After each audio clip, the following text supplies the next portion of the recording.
আসসালামু আলাইকুম। আজ আপনাদেরকে খুব সহজভাবে ঘরোয়া উপকরণ দিয়ে একটা ছোট্ট রেসিপি শেয়ার করব। আর সেটা হচ্ছে নান্দোস পেরি পেরি রাইস। আশা করছি আপনাদের সবার ভালো লাগবে। পেরি পেরি রাইস তৈরি করার জন্য আমি প্রথমে একটা প্যান বসিয়েছি এবং এখানে দিয়ে দিচ্ছি প্রায় 2 টেবিল চামচ রান্নার সয়াবিন তেল।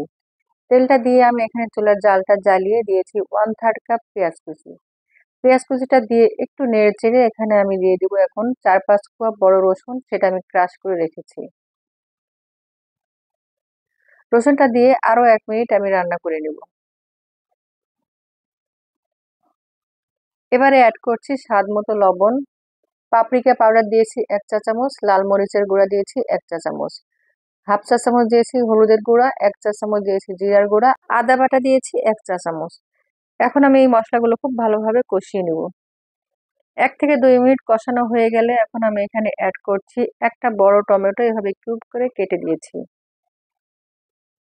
টমেটোটা দিয়ে 1-2 মিনিট রান্না করে আমি কিছু পানি অ্যাড করব মশলাটা আরেকটু ভালোভাবে কষানোর জন্য। মশলাটা খুব ভালোভাবে কষানো হয়ে গেলে এখানে আমি ক্যাপসিকাম অ্যাড করব। আমি 3 ধরনের ক্যাপসিকাম নিয়েছি, লাল, হলুদ এবং সবুজ। আপনারা আপনাদের পছন্দ মতো যে কোনো কালারের ক্যাপসিকাম এখানে অ্যাড করতে পারেন। ক্যাপসিকামটা আমার ফ্রোজেন ছিল, আপনারা ফ্রেশটা দেওয়ার চেষ্টা করবেন। ক্যাপসিকামটা দিয়ে আরেকটু রান্না করে আমি এখন অ্যাড করব বাসমতি চাল।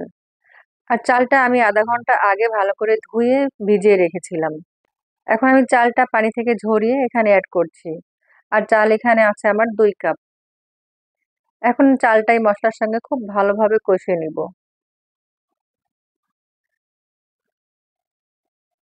5 থেকে 6 মিনিট কষানোর পর এখানে আমি পানি অ্যাড করব।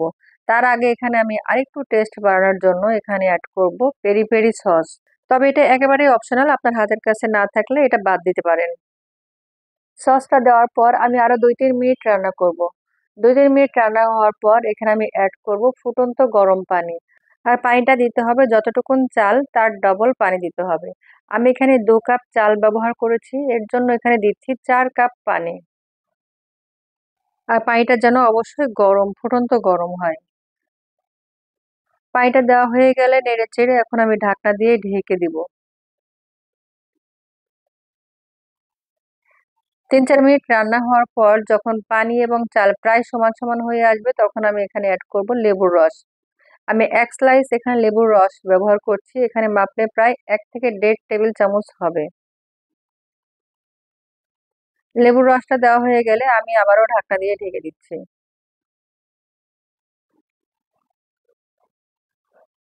এখন পানি যখন পুরোপুরি টেনে আসবে তখন আমি এখানে অ্যাড করছি ধনিয়া পাতা।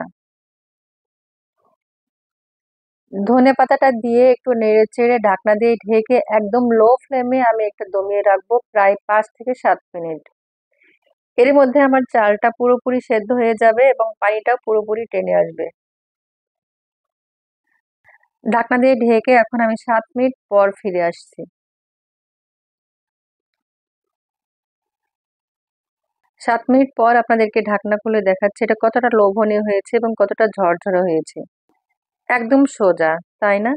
এর টেস্টের কথা কি বলবো। এর পুরোপুরি স্বাদ নিতে হলে আমি বলবো আপনারা অবশ্যই একবার বাসায় ট্রাই করবেন।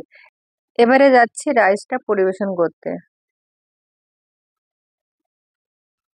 বৃষ্টির দিনে এমন একটা রাইস যদি আপনার টেবিলের সামনে থাকে আর সাথে যদি থাকে পেরি পেরি চিকেন, তাহলে কেমন হয় ব্যাপারটা বলুন তো। আর পেরি পেরি চিকেন তার রেসিপি দেখতে হলে অবশ্যই আমাইরাস রেসিপির সঙ্গে থাকতে হবে। সবাই ভালো থাকবেন। আজ বিদায় নিচ্ছি। আল্লাহ হাফিজ। আসসালামু আলাইকুম ওয়া রাহমাতুল্লাহ।